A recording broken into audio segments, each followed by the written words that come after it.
नमस्कार, मैं हूं विक्रांत गुप्ता। आमतौर पर यह गेंद और बल्ले की लड़ाई है, लेकिन इस गेंद ने आज एक खिलाड़ी की जान ली। फिल ह्यूज, ऑस्ट्रेलिया खिलाड़ी जिनको 2 दिन पहले चोट लगी थी, हेलमेट के कारण गेंद उनके सर पर लगा, उसके बाद से वो होश में आए ही नहीं। आज सुबह उनका देहांत हो गया। लेकिन सवाल यह है कि यह मौत कैसे हुई, क्या यह बचाई जा सकती थी? पहले पूरी कहानी देखिए और किस तरह से इसके बाद से क्रिकेट जगत शोक में है। यहां तक कहा जा रहा था कि माइकल क्लार्क के पहले टेस्ट मैच में ना खेलने के बाद वो शायद भारत के खिलाफ टेस्ट मैच भी खेलते। 63 रन पर खेल रहे थे। शॉन अबर्ट का एक बाउंसर उनके सर पर लगा, गिर पड़े, कहते थे हार्ट अटैक भी हुआ, रिवाइव किया गया, अस्पताल लेकर गए, लेकिन होश नहीं आया। और आज सुबह डॉक्टर्स ने बुरी खबर पूरी दुनिया के सामने लाकर रखी। सदमे में पूरा क्रिकेट जगत है, सिर्फ ऑस्ट्रेलिया ही नहीं बल्कि पूरे विश्व क्रिकेट। सचिन तेंदुलकर से लेकर क्रिस गेल और फिर ऑस्ट्रेलिया कप्तान माइकल क्लार्क, हर कोई सदमे में है। ये देखें आप, माइकल क्लार्क प्रेस कॉन्फ्रेंस करते करते रो पड़े। कुछ तस्वीरें साथी खिलाड़ियों की,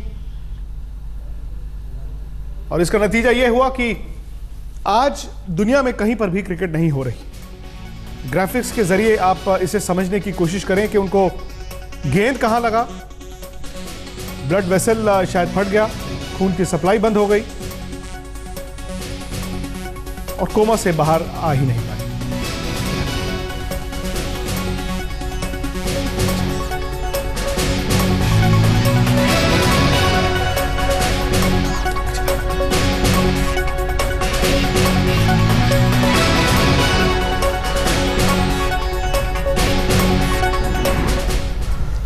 दो खास मेहमान है इस वक्त स्टूडियो में।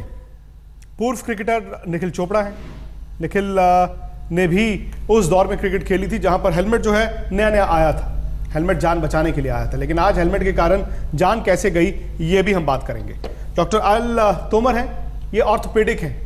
शायद इनसे बेहतर कोई समझा नहीं पाएगा कि एक गेंद ने जान इस खिलाड़ी की कैसे ले ली।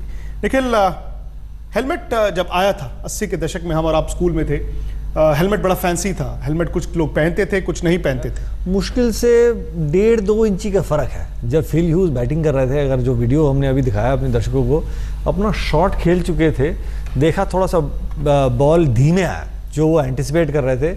बॉल को से हटने के लिए उन्होंने सर इधर किया, डक करने के लिए, और मेरे ख्याल में वही गैप जो है, जो स्टील की ग्रिल है और गर्दन का जो गैप है, वो थोड़ा सा इंक्रीज हुआ और गेंद वहीं पे जाके लगी सटीक। मतलब इससे ज़्यादा दुर्भाग्य की बात क्या हो सकता है?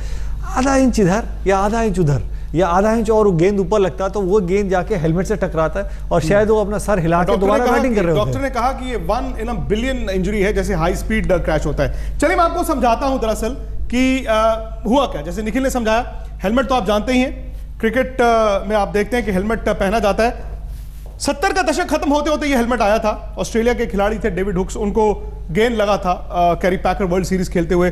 उसके बाद उन्होंने हेलमेट का इजाद किया। हेलमेट बदलता रहा और 90 के दशक में जो हेलमेट आया है वो वाइजर के साथ है। वाइजर का मतलब है ये जाली।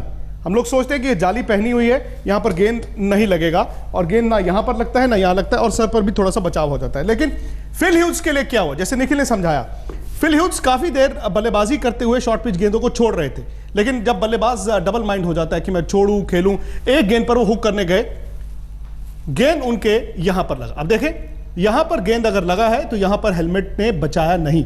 कोई हेलमेट ऐसा बना नहीं जो यहां पर आपको बचा सकता है। आमतौर पर गेंद जो है वो सर पर लग सकती है या आपके वाइजर पर लग सकती है, लेकिन फिल ह्यूज के लिए ये मुसीबत थी कि उनको गेंद ऐसी जगह पर लगा जहां पर हेलमेट नहीं बचा सकता था। डॉक्टर साहब, एक तो हेलमेट हुआ ना हुआ एक बराबर। आमतौर पर क्रिकेट में जैसे रमन लांबा की मौत हुई थी तो कहते हैं कि सर पर जब चोट लगे क्लॉट हो जाता है। अगर खून निकल आए तो अच्छी बात है, खून निकल आए तो क्लॉट निकल गया। इनके केस में तो खून भी निकल आया था। उसके बाद क्या हुआ? कहते हैं इनको ट्रॉमा के कारण हार्ट अटैक हुआ, वो दोबारा गिरे। अब आप सीधी सरल भाषा में अगर समझा पाए दर्शकों को। इनका जो इंजरी हुआ, एक्चुअली ये ब्रेन के नीचे वाले हिस्से पे था, जहाँ ब्रेन और सर्वाइकल स्पाइन जुड़ते हैं।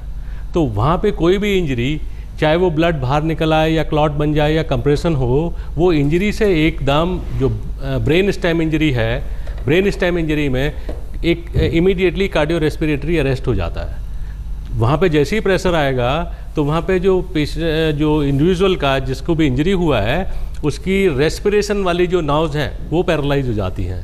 तो इमीडिएटली विद इन 3 मिनट्स दिल भी कार्डियक अरेस्ट हो जाएगा। इसीलिए हुआ, ये ट्रॉमा के कारण नहीं हुआ। नहीं, ट्रॉमा के कारण ही हुआ। ब्लीडिंग अगर ब्लड अंदर भी जा रहा था या ब्लड बाहर भी जा रहा था उससे नहीं था। It was because of the direct impact. बिल्कुल, वो जो डायरेक्ट इम्पैक्ट लगा वो इतना ज़्यादा था कि उसने उस जो ब्रेन स्टेम को काफ़ी इंजर कर दिया था।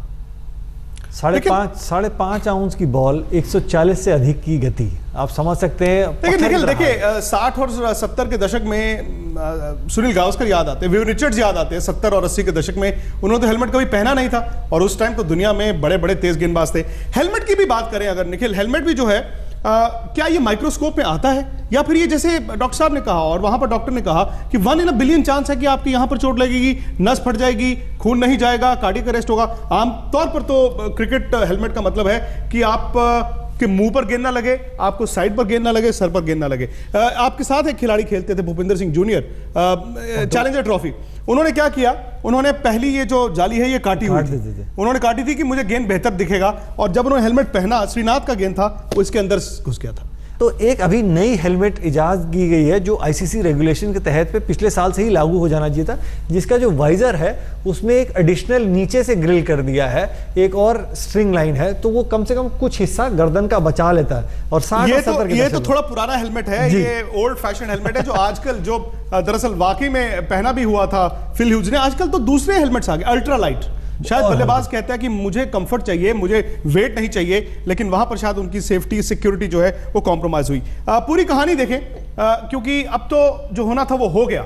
आगे आने वाले वक्त में एक मिसाल रहेगी कि किस तरह से एक खिलाड़ी को चोट इतनी घातक लग सकती है। इससे पहले रमन लांबा का आपको याद होगा, रमन लांबा भारत के खिलाड़ी थे, वो ढाका गए, फील्डिंग कर रहे थे शॉर्ट लेग पे और उनको चोट लगी, उसके बाद वो कोमा से बाहर नहीं निकल कर आ पाए। लेकिन फिल ह्यूज का इस तरह से चले जाना अपने आप में बहुत बड़ा सदमा।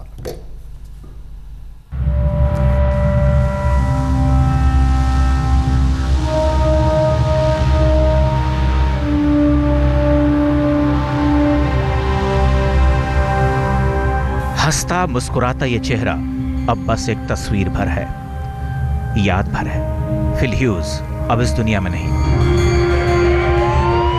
3 दिन तक कोमा में रहने के बाद आखिरकार उनकी सांसों ने साथ छोड़ दिया और ह्यूज ने छोड़ दिया पूरी दुनिया के क्रिकेट को रोने बिलखने।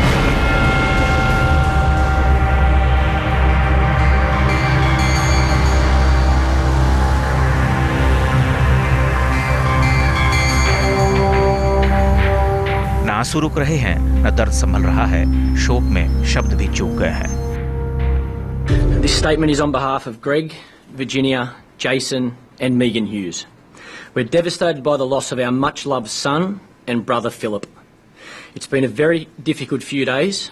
We appreciate all the support we have received from family, friends, players, Cricket Australia and the general public. Cricket was Philip's life and we as a family shared that love of the game with him. We would like to thank all the medical and nursing staff at St Vincent's Hospital and Cricket New South Wales medical staff for their great efforts with Philip. We love you. ठीक से बोल तक नहीं पाए Australia के कप्तान Michael Clarke रोते हुए बाहर निकल गए। अब कहने सुनने को बचा भी क्या है। 25 साल के इस क्रिकेटर के दुनिया छोड़ जाने से उनके साथियों के दिल में दुख का दरिया उमड़ पड़ा है और दिमाग है कि इस सच को स्वीकार करने को तैयार नहीं। फिल ह्यूज शानदार बल्लेबाज ही नहीं, बेमिसाल इंसान भी थे। नाता भारत से भी जुड़ा था। मुंबई इंडियंस की टीम में रह चुके थे ह्यूज। शोक समाचार ने इस खेमे को भी बेजार किया है।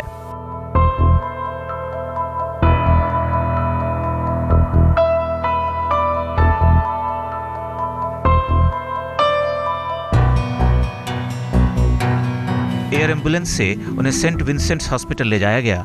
डॉक्टरों की फौज लगाई गई, कोमा इंड्यूस किया गया, मगर कुछ भी काम नहीं आया। क्रिकेट की भाषा में ह्यूज 63 पर रिटायर्ड हर्ट हुए, मगर दुनिया को 63 पर नॉट आउट रहते छोड़ गए। Over a period of the first 24 to 48 hours, as we know, he did not make very much improvement. and unfortunately, as a consequence of the injury, he died. Phil Hughes तो अब लौट कर नहीं आएंगे, ना ही उनके ऑस्ट्रेलियाई साथियों का जीवन जल्द पटरी पर लौटेगा। उस मैच में Brad Haddin, Shane Watson, David Warner भी खेल रहे थे।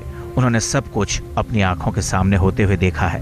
कहते हैं वक्त हर जख्म भर देता है, मगर इस जख्म को भरने में कितना वक्त लगेगा कोई नहीं जानता। बहुत मुमकिन है कि भारत और ऑस्ट्रेलिया के बीच ब्रिस्बेन में 4 दिसंबर को शुरू होने वाले पहले टेस्ट को रद्द कर दिया जाए। यह एक श्रद्धांजलि भी होगी और इससे ऑस्ट्रेलियाई क्रिकेटरों को इस दर्द से निकलने में थोड़ी मदद भी मिलेगी। इस दर्द को खुद टीम इंडिया भी उसी शिद्दत से महसूस कर रही है।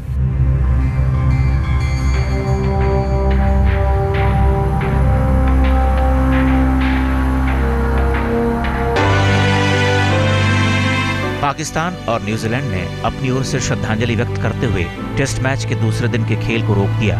मौत ह्यूज की हुई है, मातम में पूरी क्रिकेट बिरादरी है। छोटे से इंटरनेशनल करियर में ह्यूज ने बहुतों को मुरीद बनाया है। ह्यूज ने ऑस्ट्रेलिया के लिए 26 टेस्ट और 25 वनडे मैचों में ओपनिंग की। रिकॉर्ड बताते हैं कि वो एक दमदार बल्लेबाज थे। क्रिकेट के मैदान पर अब ह्यूज के लिए कभी एक्शन नहीं होगा। इसे नियति कहें, संयोग कहें, बदकिस्मती या कुछ और, फाइनल पैकअप हो चुका है ह्यूज। अब हमारे दिलों में ही रहेंगे, यादों में ही बसेंगे। बहुत याद आएंगे ह्यूज।